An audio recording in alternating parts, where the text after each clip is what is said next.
Probably not.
All right, good morning, good afternoon, good evening, depending on where you are on the planet, and welcome to the live 5 Hours of Power 6 results show.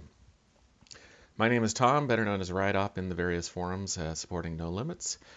With us this year we have Tim as the guest judge. Tim, say hi to everybody. Hi, everybody. I'm Tim. You know, the one who made the original polar coaster, Yeah, but without the whole challenge behind it. with all the time in the world to spend on it. And as a result, you created what has amassed the most amount of views on YouTube of any No Limits coaster project video ever. It's how high is it now? Something like 20 million? It's almost at 24 million. Wow. That is Yeah, I wasn't absolutely expecting that. No. no, I was that's absolutely insane, but congratulations on stumbling into a video that has been watched millions and millions and millions and millions of times. That's just phenomenal. Great job. Thank you. So this year's challenge for 5 hours of power was, borrowing Tim's tower, and thank you for loaning us the use of your tower. The idea was to, in 5 hours, create a polar coaster. To give everybody a refresher on the rules, we're looking, by the way, at the seventh place finisher. This is Tower of Athena from Pool Coaster Guy. The idea is that we gave you this existing structure, which is the main support columns from Tim's tower. There was this red ring at the bottom, and you had to, once you started building your coaster and you started heading up the tower, once you passed the height of the red ring, your coaster had to be only attached to that red ring, and you could not attach to the ground anymore until your track came back below that red ring. And the other thing the red ring had you do is that you had to stay, once you were above it, inside of the red ring. You could not go past it. So that meant you had to keep everything close to the side of the tower. Uh, when we looked at all the coaster entries that were there, there was plenty of room. Nobody really ran past the edge of the tower with the coaster track, so that worked out pretty well. And it was high enough above the ground that people were able to use some pre-made supports in here and come up with some creative ideas. Now, this was one of the 7 finalists that went on and get a full score, and we're going to use it kind of as both an honorable mention and to discuss a couple of things about the scoring. We were looking at the scores over 5 different categories. And those categories this year were creativity, which we're looking at the usage of the tower, operations, looking at train stacking, train movement overall, e-stop, if you had enough storage, everything about how the coaster is functioning. Realism, looking at track shaping, forces, keeping speed under control. Basically, did you make something that seems like it could be rideable and realistic and not going to kill people? supports, which is its own category this year, given the challenge of having to build onto this existing support structure and hold up a polar coaster in general. That was going to get its own rating system, and Tim can tell you just how difficult it is to support a polar coaster. Super easy. Yeah, it just falls right into place. It's just Legos at that point. Can't just do whatever looks normal. Exactly. It's super easy. And then the last category was fun, which was going to be kind of the judges look at what you came up with, how the pacing of it, did it just seem like it would be a fun ride to ride on? Did it flow well? Did it, in our terms, did you entertain us with your coaster? The first category, I want to talk a little bit about creativity, and which is looking at the usage of the tower, because this is a perfect example of what we saw a lot of in the tower. We saw a lot of people that started and got all the way up to the top of the tower, had various twists and turns and plenty of block breaks on the way down, and did various creative elements and supports along the way going through the tower. A lot of this stuff was good, and this was a very common sight. As soon as you got down to the point where you were low enough to get underneath that red ring, you bailed from the tower, and the rest of your ride was out there, leaving the bottom third of it empty.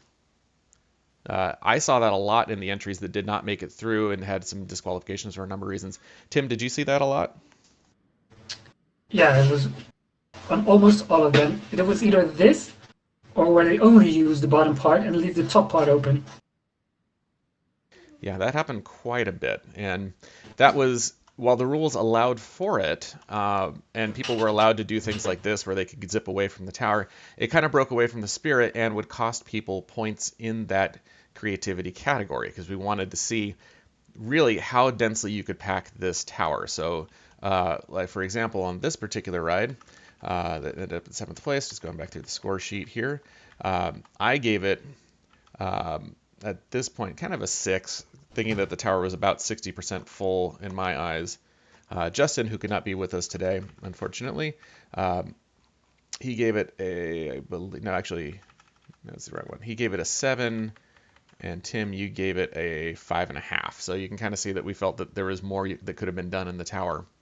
And again, like I said, very common theme that happened over and over again. So before we get into the top 6, there's one other coaster that I would like to bring up as an honorable mention. And it's one that's one mistake kept it from becoming a finalist and getting a full score. And that is Coaster Mac's brilliant vertical smiler. We all loved this ride. It was great. It's basically take the smiler and wrap it around the pole or the big tower. Great idea, looked fantastic, but one mistake cost him becoming a finalist that we had to keep it from entering further. So here's the initial view you get as you load up vertical smiler. You can see there's the happy face, loops, and a bunch of other things. You can see the color scheme is great. The top of the tower, which Tim also, that was not fun to do, and you did a great job with that tower topper. It all looks great. The right kind of copy and paste. Yes, definitely. But it came out great. So the mistake that was made is right here. That this transfer track segment here did not have tires on it. So as a result, that train right here never advances. All the other trains move forward. This one never advances, even though the brakes are open. The trains will all stack in the final brakes and in the tower, and the whole thing gets stuck. So it was one mistake, operational mistake, that kept this brilliant entry from getting into the finalist for full consideration. So, and that's one of the tricks and one of the challenges that makes 5 hours of power so difficult. There are so many things to take a look at. We're throwing a challenge at you that you have to solve in real time. There's a lot of stress. There's a lot of things to deal with. We're putting the challenge together in such a way that you cannot come in with a pre-thought of idea of how you're going to do it, and you're likely that we're going to make you do some custom supporting, in this case a lot of custom supporting. So, and whenever we've added capacity restrictions in there, that also means a lot of trains going. So you have to get all of the block brakes spaced out right, make sure that they're all working, make sure the forces are all good, keeping the speed under control, building all those supports, getting it all done in 5 hours. And it's sometimes easy to overlook an innocuous mistake like that. So unfortunately, this one was not able to get the full score that it really deserved. Next year, Coaster Mac, you'll get it. And with that, let's go ahead and reveal the 6th place finisher. Drum roll, please. In 6th place, we have Nimbus by Fintamin. Congratulations, Fintamin. Tim, why don't you go ahead and tell us about this ride as I show it to everybody. This is one of the least things I would have expected people to do. Either do flying or suspended, but I loved the look of it. As you can see, this is also one of the rides that only goes up about 1/3 of the building. It would have been amazing if it would have made it all the way to the top. But for some reason I was fascinated about this ride. Not sure why, maybe it's the supports. I love that it doesn't have the round supports. I love the look of it. Of course, it's my color, blue and white supports, so points for that. So in that book, it would already be a winner for me, but I'm not the only judge, unfortunately. Let's see what I have written down. It's been a while since I've seen all the coasters. Plus, color choice was not really one of the categories that we were awarding points to. No, you only did it because you know I would have given it 10 points for the colors alone, but no hard feelings. Okay, let's see what I've written down. Okay, the idea is great, the layout is fun, and the supports look amazing. But that is when you first look at it. When you dive deeper into the ride, you see it only goes up halfway. And I know you don't have a lot of time, but still, maybe a little bit taller. The ride passes the E-stop, but it goes a little bit fast into the brakes with a bit of a snap, especially since it swings left and right. As you can see right here. As I said, I love the supports, that you didn't go with just the round supports. There were some clearance issues. They were pretty obvious when you use the clearance envelope. But still, the supports are really good. Love the look of it. Just wish it was a little bit taller. That's pretty much all I have to say about this ride. Yep, I agree. I really liked seeing a suspended coaster. This was the only one in here. Of course, there was an opportunity to call it floppy 2 or 3 or whichever floppy number we're up to. That wasn't used. And one of the brilliant things about making this a suspended coaster is it makes the supporting a lot easier because you just need to have those beams sticking straight out to the side. You don't need a lot of lateral bracing or other complicated things like that. So it was a clever choice that should have paid off quite a bit. But again, the tower was so underutilized, we didn't see much. Some of the things that went really well, we had lots of swooping curves there. Some direction changes also helped. You didn't just keep turning the same direction. Did not mind the circular lift, even though I don't know how that would be engineered in real life. We were allowing things like that to go. And I think that would be a great way to slowly get higher and higher and higher.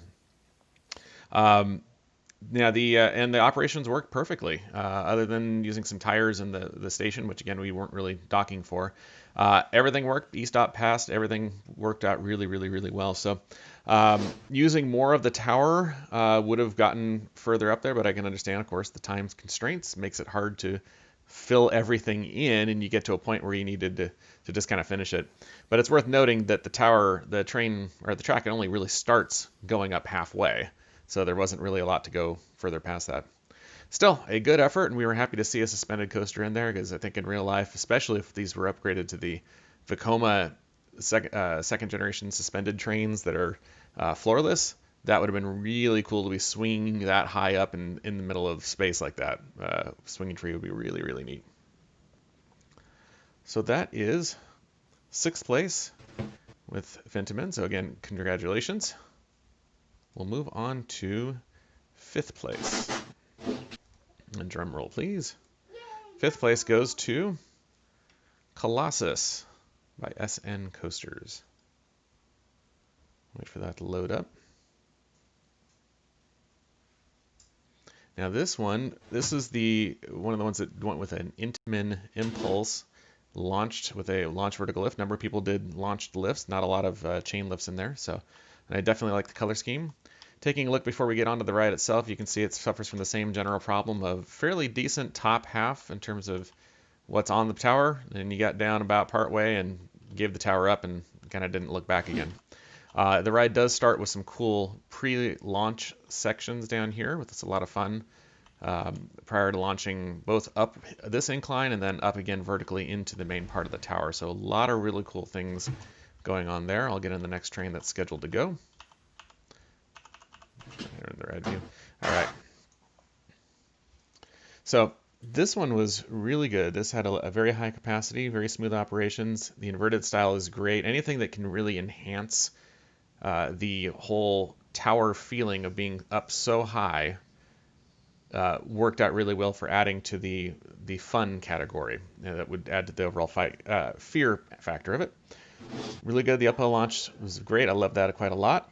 And the tower, the speed was very well controlled throughout the tower. In fact, using the limbs all the way through, or the LSMs all the way through, allowed you to make sure that E-stops were going to pass as well.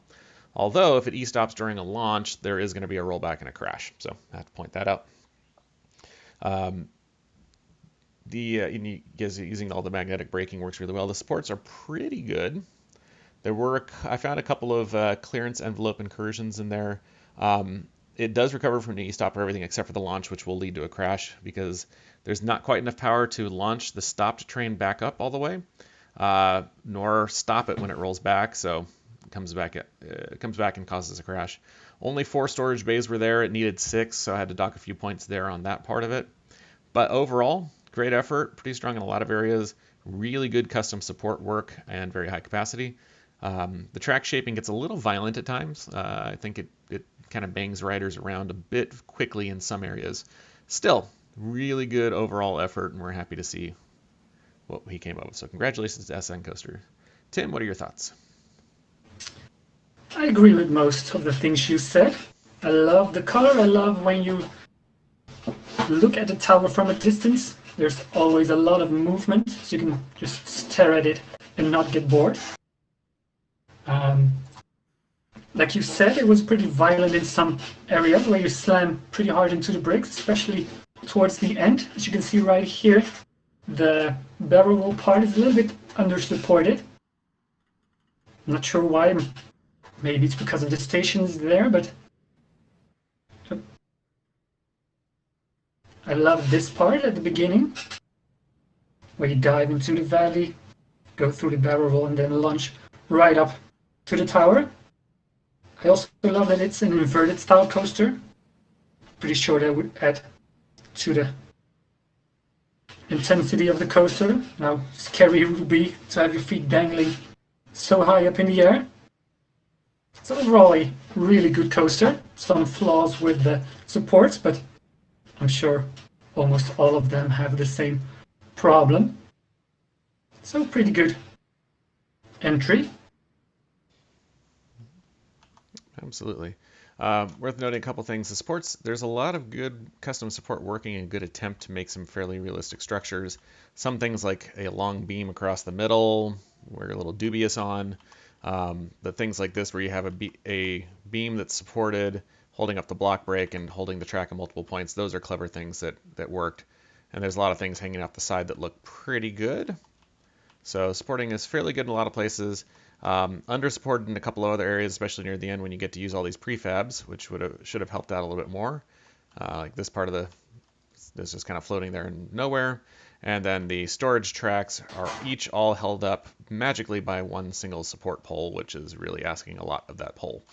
So a few little errors here like that. All in all, still a really strong effort. We like a lot of things going on, especially the high-speed section at the end with extra rolls and just a lot of really fun elements here. Not quite perfect operations. You see there's some times where the trains stack, but overall, really solid effort. Solid 5th place. Congratulations. All right, so we'll close that one down. We're going to move on to 4th place. And Tim will take this one. Here we go. Drum roll, please. 4th place goes to a weirdly named Personality by Jeff. Personality, yes. It's one of the whys where I don't know why people are making it this hard on themselves. Like, why would you even think of making a B&M flyer for this contest? Oh, this is the Vekoma flyer. Same problem. Of the two flyer choices, Maybe I think even harder. Vekoma's a better choice because it's a smaller train, but it's going to be hard. Yeah, maybe they did the Vekoma, so if it wasn't as smooth, you can just blame Vekoma. Let's see if I have the right. Yes, here it is. So it looks great. Let's see how it goes.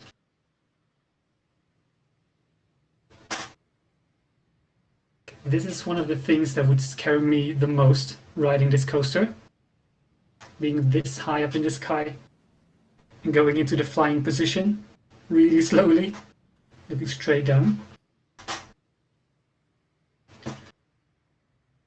A lot of comments on my coaster are people saying how disoriented they are, but I think this is even worse.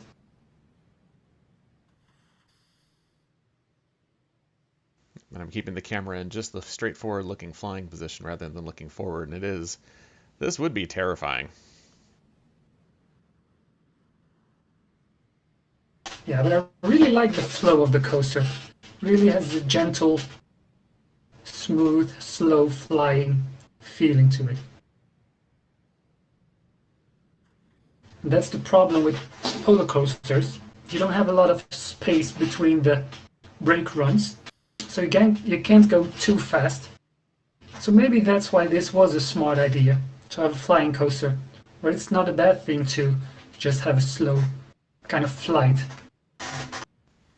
And one of the clever things with a flying coaster is that it allows you a lot more options for elements and inversions and just maneuvers in general. Because you can flip the track in either direction. You can do things with people on their stomachs and things with people on their backs. Some styles, like the suspended coaster, as much fun as that is, your options are kind of a left turn or a right turn. And keeping variety going through all of that with the tower being stuck to the tower is difficult. This does give you a lot few options, but now we're seeing one of the errors in this particular track. We had to discuss this one as the judging team a little bit because there's a couple of things. One, the trains do collide with the storage track, and worse, the two unload stations overlap because they weren't set at just about the same length. If they were set at the same length, NoLimits would recognize that and make it a double station building like the front one is. But they didn't quite. Jeff didn't quite do that, and as a result, it built two separate station buildings that overlap and crash into it. We had to go back. As long as you sit in the middle, it's okay. Yes, yeah, don't sit on the edge. We had to go back and look at the rules.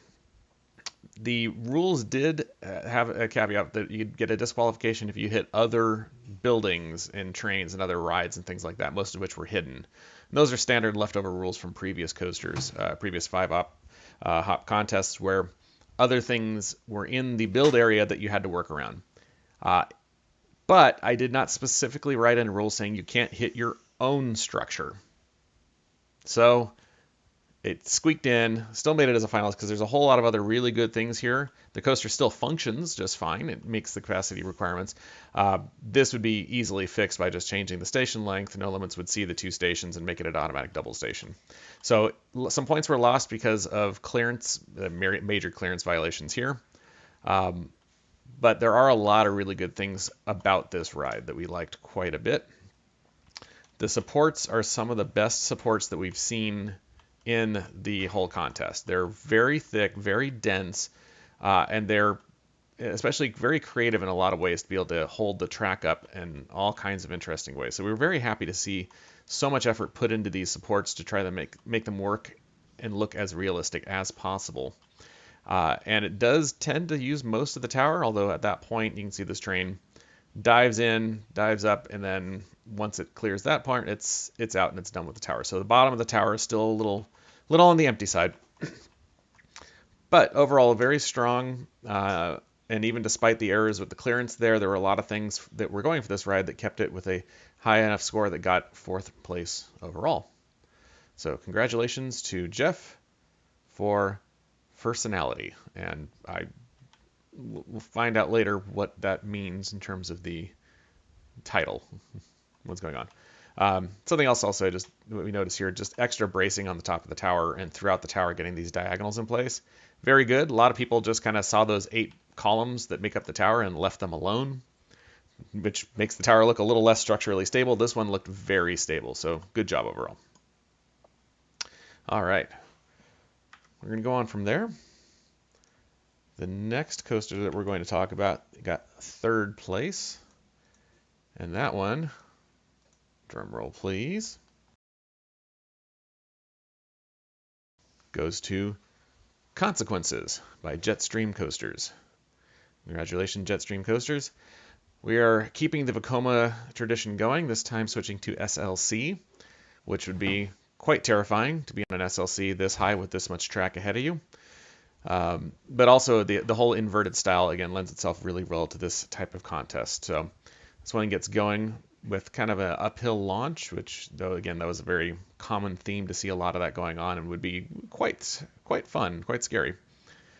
And as I put in my review, you can't really spell polar coaster without SLC. So being up this high on a SLC would be quite frightening. But this track work is overall very, very smooth. The support density was pretty good. There's some longer spans that look a little flimsy at times. Perfect clearance envelope. The two of the supports hit the station later on and a tower support, but overall they don't intrude in the clearance envelope itself. Smooth operations in their speed forces are controlled all the way through. Near the end, though, the bottom third of the tower is kind of bare. Again, that problem we talked about where people, once they finally got low enough, and I get it, time was running out and you needed to get the supporting done, and you're just like, I just got to finish this. So as soon as you got low enough where you could leave the tower, you did. But there is some exciting stuff that happens after the tower. Forces are pretty reasonably controlled, although there's a couple near the end, it gets going really fast and starts pulling some very high G forces. Especially in the little run that we're going to see shortly near the end of the ride. But the speeds are on the tower fairly well controlled. A lot of diving back and forth in there, a lot of originality in the elements. We're not getting too repetitive that much as we go through. So I definitely enjoyed this ride. A little bit more on the tower would have gotten us there. So now we're in the high speed section. And this helix at the very end, which there's a little bit of a delay in the stream versus where I'm talking. But at the very end, there is a very high G-force helix that is a bit much. But still, a lot of fun things going on. Technically, very sound ride. Well done. What did you think, Tim? I agree. It was one of my favorites. For this moment, all of my favorites are suspended coasters, which I wasn't expecting, but okay. Yeah, as you can see, the bottom part is pretty much unused. It may be strange, but one of my favorite things about this ride is the speed where they enter the brake runs. On a lot of rides, they really slam you into the brakes. And this ride does slow you down on the brakes, but it doesn't feel forced. Maybe it sounds weird, but you take it at a decent speed where it doesn't take away all the speed that it has. I also love the helix after you go away from the tower, even if it's at a pretty high speed, but yeah, I believe that's everything I wanted to say about this coaster. It's a really great one. Definitely a lot of variety, a lot of fun things going on with it. And yeah, we did like quite a lot about it. I see your point, Tim, and it's very spot on with the entering each of those brake runs, those block brakes, at a kind of a low speed so that you're not losing a lot, or there's not a lot of trimming that has to happen. That was a very nice touch. There are a lot where you'd hit those, every brake is bringing you from 40 back down to 10 or 5 miles an hour to try and get the speeds under control, to keep the forces under control further down the layout. So coming in at a realistic speed means you're not slamming on the brakes hard. The maintenance team will certainly appreciate on having to replace the brakes all the time. The riders have a more comfortable ride, and it just shows that you're paying attention and you conserving your speed and momentum really well. Also shows that there could have been a lot more on the tower if we had more time to fill it in. Still, really strong effort. We're very happy to see it. Congratulations to Jetstream Coasters for his 3rd place entry. All right. Now we're going to move on to our 2nd place and our main runner-up in the contest. One more drum roll, please. Don't you for expecting me to make the drum roll, but everybody, imagine a drum roll in your heads and give it up for Timo and Tower of Doom, or as he kept shortening it, Tomb. Take it away, Tim, and talk about Tomb. Let's do this. Okay, I believe this was my number 1. Not sure, but number 2 is good as well. This is a great example of what elements are perfect for a polar coaster. The first drop, I'm sure we're going to see it in a few seconds, but it's insane. And after that is an even greater element. Not sure what they would call it, but it's kind of a dive loop into non-inverting loop. Pretty sure there would be some silly name for it, but you'll see what I mean. And this coaster is pretty long. I was surprised that when he got to the red ring, he didn't go straight back to the station. Okay, let's see this is the dive loop inverting thing I was talking about right here.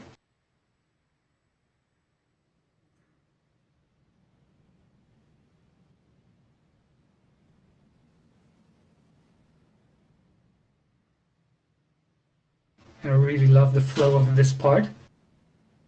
Okay, but what I was talking about, the red ring, most people go straight back to the station, but this goes back to the tower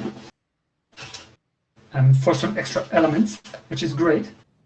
I'm happy that you did, because I didn't want this coaster to end as soon.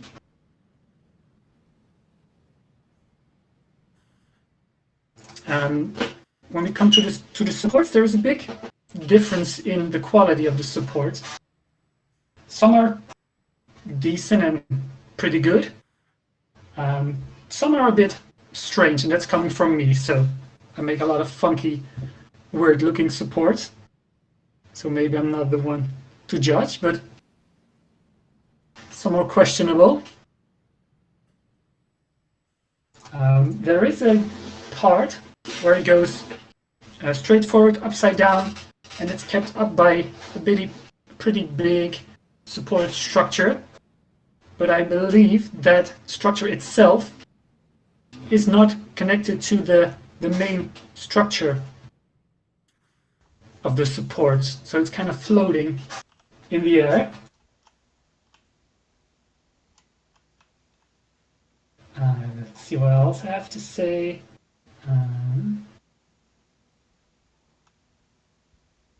Yeah, so I pretty much enjoyed this ride, one of my favorites. Could be a little bit smoother in some areas, but let's blame that on the time management. Yeah, as you can see, there's a pretty big structure holding up the part where you go upside down and hang a bit upside down for a few seconds.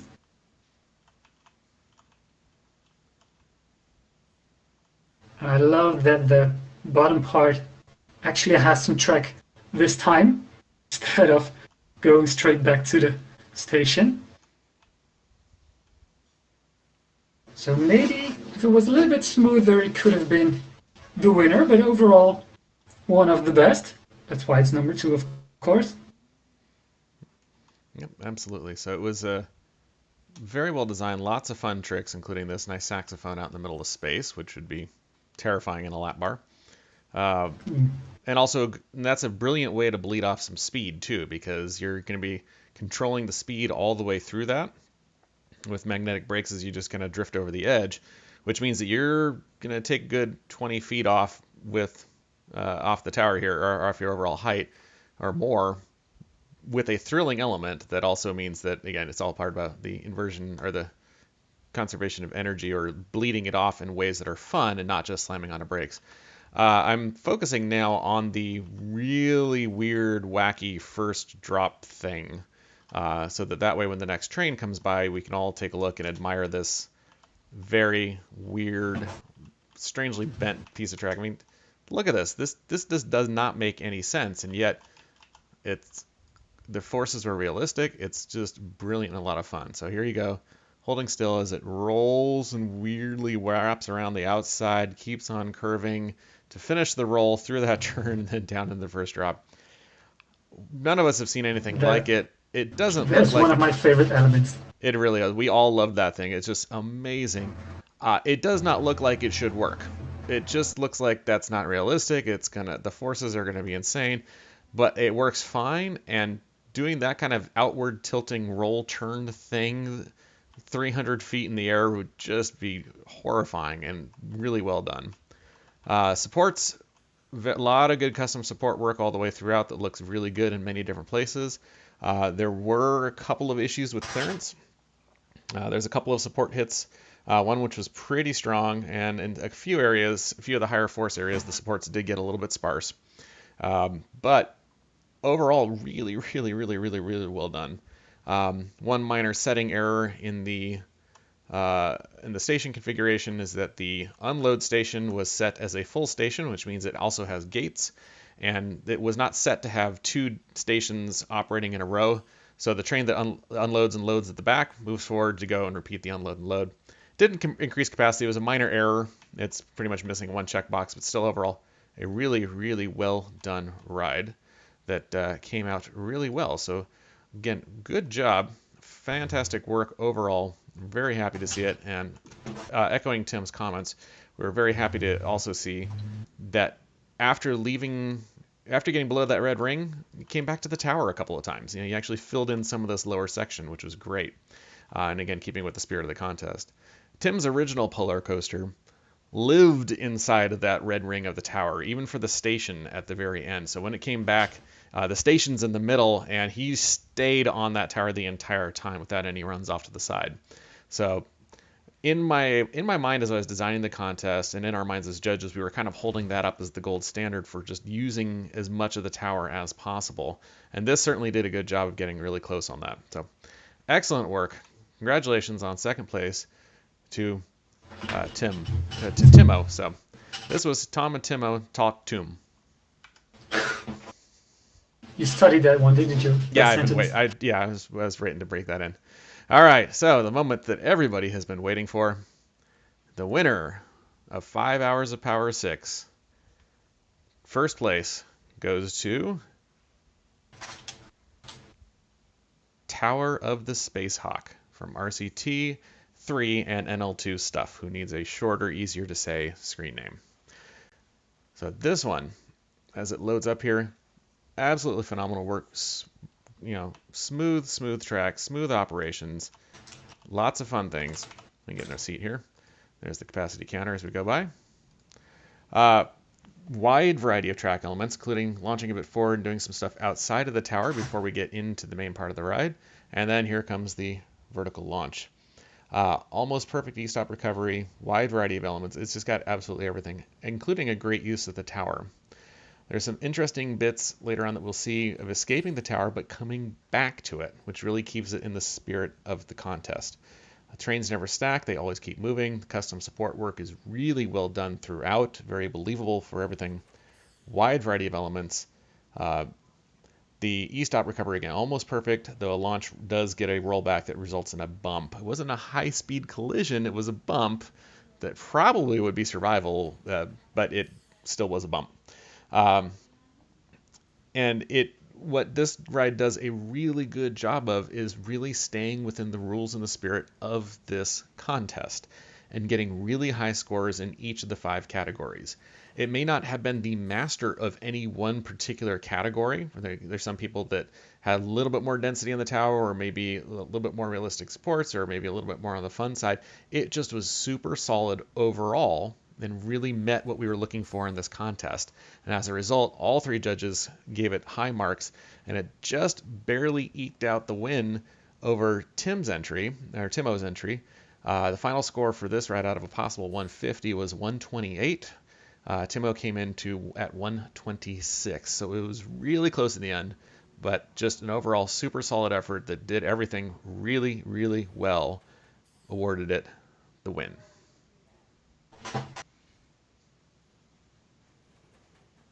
What'd you think, Tim? I'm still fascinated by how long this coaster is. Wasn't it? When you first look at it, it's a bit skinny, the tower itself, because the support structure is not that dense. But when you look closer, the supports are actually pretty good. And the ride has a nice flow. Could use some more inversions. Not sure how many it has. I believe maybe just one or two. But maybe a little bit more because it does feel a little bit repetitive on some of the elements. And of course, one of my favorite things is going into the brakes at a decent speed. This one does that perfectly. Keeps almost the same speed throughout the entire ride, which is great. Doesn't really slow down anywhere.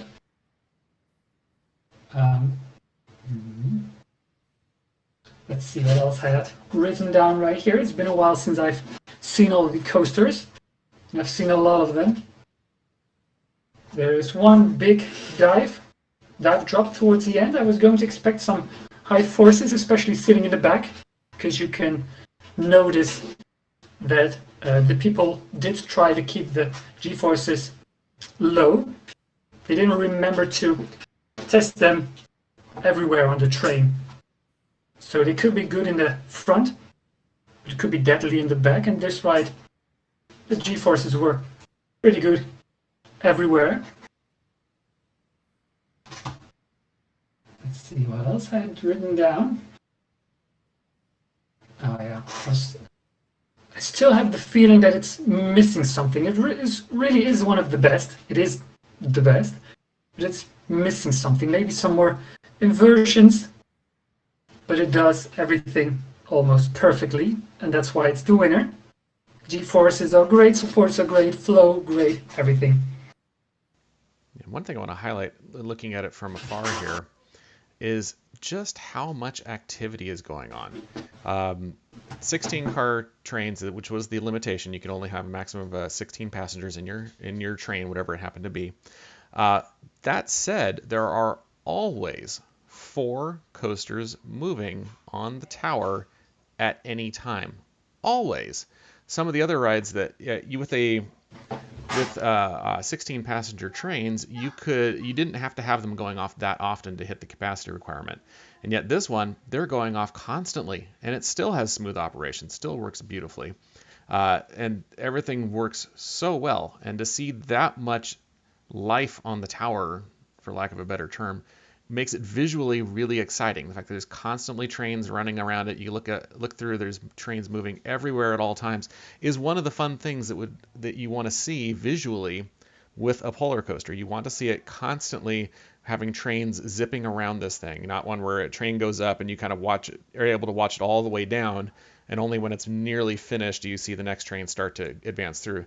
Having that constant motion, it makes it a fun kinetic sculpture, which just adds to the overall visual aesthetic. So, as Tim pointed out, it's great. It does so many things so well that, minor things like, well, maybe another inversion here, or we could have changed things up a little bit there, are just minor quibbles that overall the ride was so well done. We are very proud to include Tower of the Space Hawk as a permanent addition in 5 Hours of Power Park. So congratulations once again to RCT3 and NL2 Stuff. You did a great job, and in fact, to show everybody, I'm going to go ahead and open up the full park now that we have the newest coaster in there, which I don't think I've updated the opening screen for it yet, but it is proudly part of the main park. So again, congratulations, great job. We will be contacting you because we do make a nice little wooden plaque to commemorate the win. good job. And we can't wait to hold the next competition next year and come up with the next insane challenge that makes everybody swear at us constantly, stress out, sweat a lot, get really panicked and nervous for 5 hours, and at the end feel great because, hey, that's what the whole competition is about. You get there, you power through it, you get it done, and it's one of the most fun things that we do with the community every year. So once again, congratulations. Thank you, everybody, for your participation, either watching or building and attempting the contest. We hope that everybody will join us next year, as many as possible, for 5 hours of Power 7. But again, thank you for everything you do, everything that you do to share your rides with us and with the overall larger community, to show off all the cool, fun things that you can do with No Limits 2. So that we can, because again, we're a very small team. We don't have a marketing budget. We can't go out there and buy a lot of views or clicks or ads. So you guys creating and sharing what you create in all sorts of different ways gives us things that we can share and show more people just what you can do with No Limits. So again, thank you, everybody, for everything that you do. And there is the full park having finally loaded, and I extended the path all the way so that it goes under our new coaster. There we are, 5 hours of Power Park with its latest inhabitant, Tower of the Space Hawk. Thank you, everybody, for joining. Thank you, Tim, very much for being a guest judge. It's a huge time commitment, as you now know, to go through all of these entries and give them a fair scoring. And thank you also for the use of the tower. Could not have done this contest without you. No problem. It's been more than 5 hours, but I'm happy it was this way, not the other way around, where I had to make another one in 5 hours. Never again. Excellent. Well, thank you again, everybody.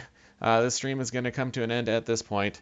I look forward to seeing everything next year. And don't forget, we're about 15 or so weeks away from Roundup 350.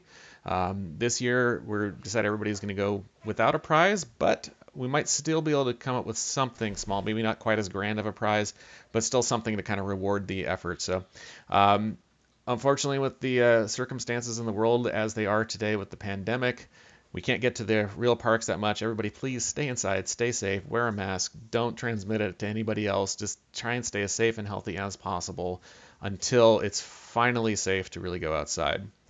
And since that means you're inside a lot right now, perfect time to work on your Roundup 350 videos and get those projects together. And now this is about the 3-month mark out. This is when everybody really should be diving in anyways. Look forward to that competition. That's also one of the most fun things we do every year, where we get to judge those contests, show the finished videos and reveal them one at a time and see how everybody reacts to it. So go ahead and get your videos together. We look forward to that one. Till then, stay safe, stay healthy, and we'll see all of your amazing creations online soon. Thank you, everybody.